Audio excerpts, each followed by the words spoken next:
You wake up, and the room is still dim, not because it's early in some heroic way, but because you hit snooze once, and the light outside hasn't fully decided what it's doing yet. Your phone is already in your hand before you remember picking it up. The screen warms your face. One notification leads to another, and your thumb moves like it has a route memorized. You sit on the edge of the bed or lean against the counter, half present, half somewhere else. Coffee starts, or the shower runs, or the microwave hums. The day is technically beginning. You're not behind. Nothing is on fire. You're doing what you always do, checking a few things, clearing a few tiny tasks, making sure you didn't miss anything important. It feels responsible. It feels normal. At some point, you open an app and see someone talking about discipline or transformation. A clip, a quote, a before and after photo. You don't roll your eyes. You don't fully buy it either. You just absorb it the way you absorb everything else. Quietly. Quickly. Like another piece of weather passing through. You think about the thing you said you were going to do. Not in a dramatic way. More like a passing thought that lands and then drifts. The book you meant to start. The walk you meant to take. The email you meant to send. The plan you meant to outline. It's there, sitting in the background like a tab you never close. And then the kettle clicks off, the bathroom mirror fogs, the calendar reminder shows up, and you move into your morning like you didn't just feel that little tug. Like it was nothing. Like it can wait. Like it always can. There's a thought that shows up in moments like this, and it's small enough to hide behind your routine. You don't say it out loud because it sounds lazy if you hear it clearly. But inside, it's phrased in a way that feels reasonable. You tell yourself you're going to do it, just not right now. You're going to start when things calm down, when you have more energy, when you're not juggling so much, when you can give it the kind of focus it deserves. You don't call it avoidance. You call it timing. You remember how motivated you felt that one day, how clear it seemed.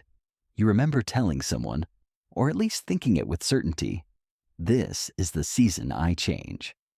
And then the next day arrived with the same messages, the same obligations, the same tiredness that doesn't feel like tiredness until you try to do something new.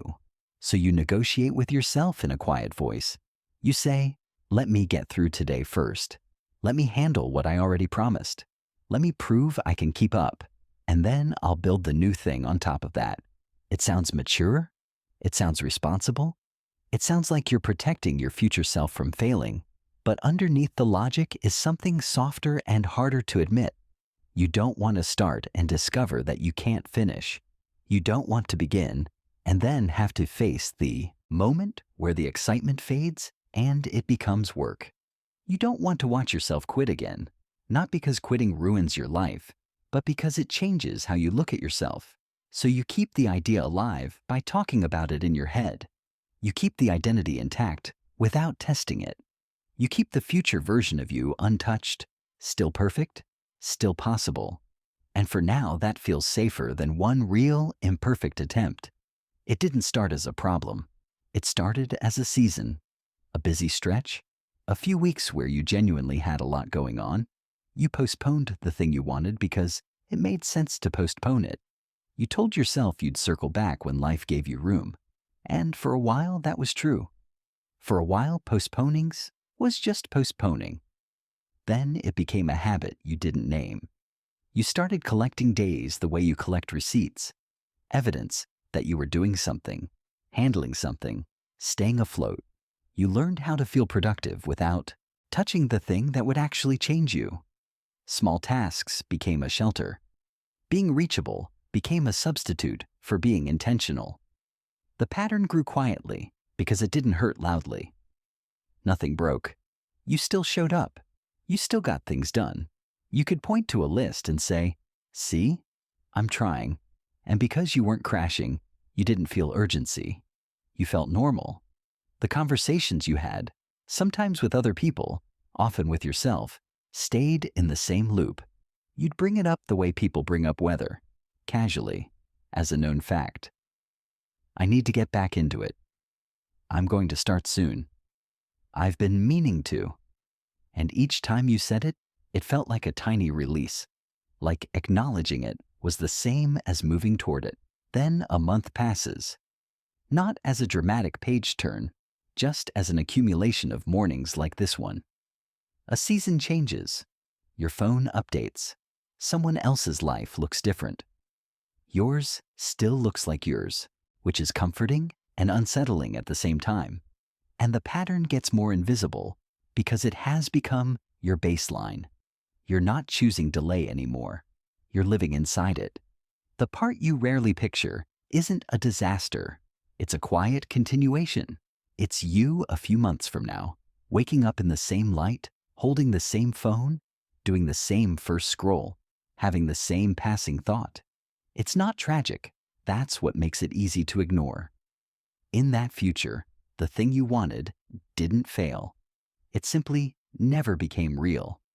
Not because you couldn't do it, but because you never entered the version of the story where you start badly and keep going anyway.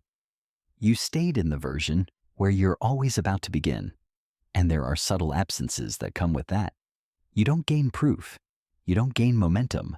You don't gain the kind of pride that comes from finishing something when no one is watching. You don't gain the quiet strength of knowing you can rely on yourself. Instead, you carry a constant, low-level awareness that there's a life you keep describing but haven't stepped into. Over time, you stop bringing it up around certain people, not because they would judge you, but because you can hear yourself repeating the same promise. You begin to edit your own honesty. You become careful with your words. You make your goals sound smaller, more casual, so they don't expose how long they've been waiting. The cost isn't that you lose everything. The cost is that you lose the feeling of forward motion.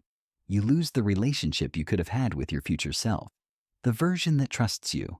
And what fades isn't your potential. What fades is your willingness to believe in it without needing another perfect moment to prove it. Most people think the difference between change and talk is motivation. They assume the people who change are just more driven, more disciplined, more intense. They picture some internal engine that never turns off. And if you don't feel that engine in yourself, you conclude you're not built the same way. So you look for the missing thing.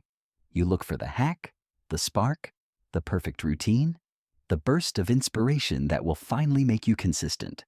You blame your schedule. You blame your personality. You blame the season you're in.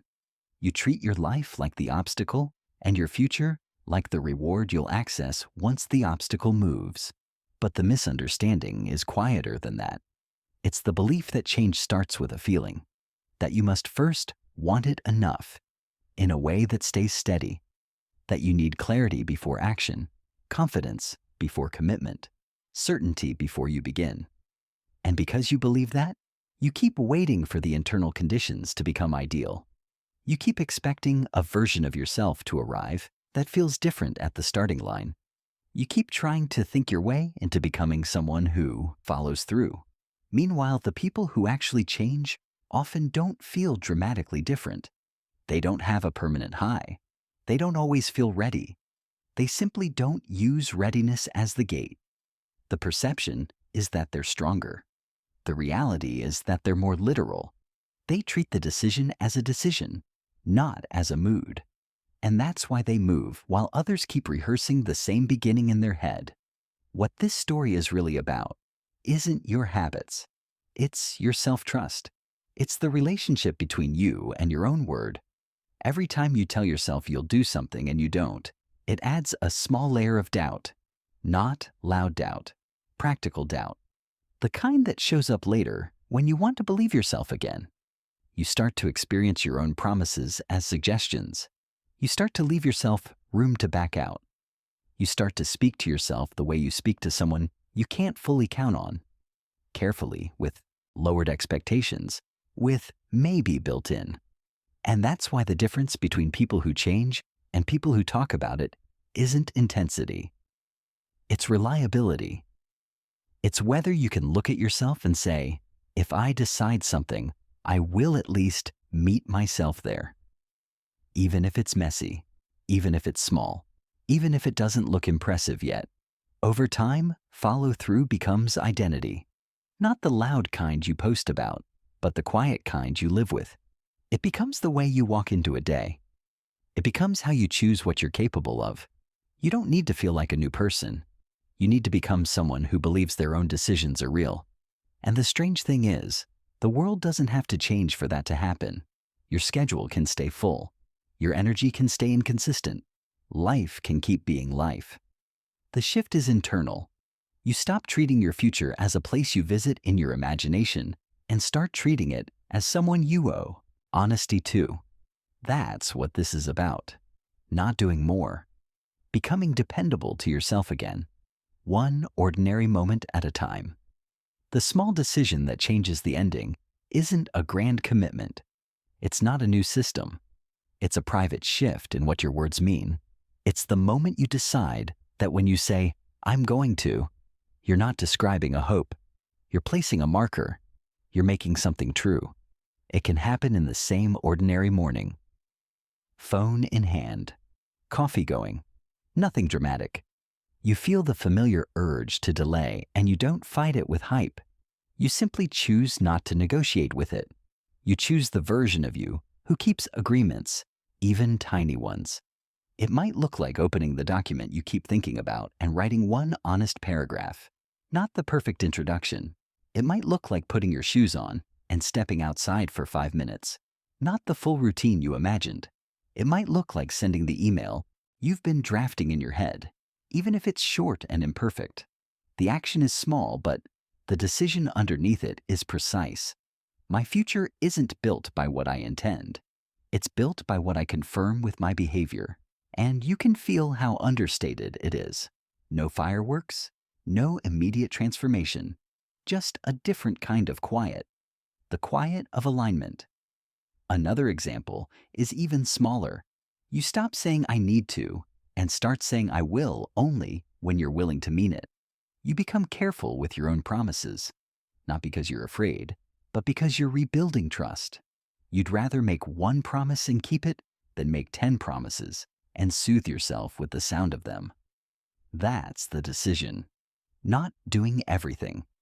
Choosing the ending where your word becomes something you can live inside, and then the moment stays what it is, ordinary. The phone is still there. The day is still full. Your mind still offers you the same reasonable delays, the same gentle excuses, the same familiar comfort of talking about change instead of entering it. Nothing forces a conclusion.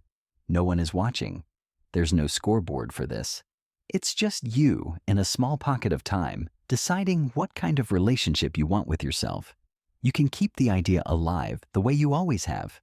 By planning, by thinking, by telling yourself you'll start when things are easier. That path doesn't punish you.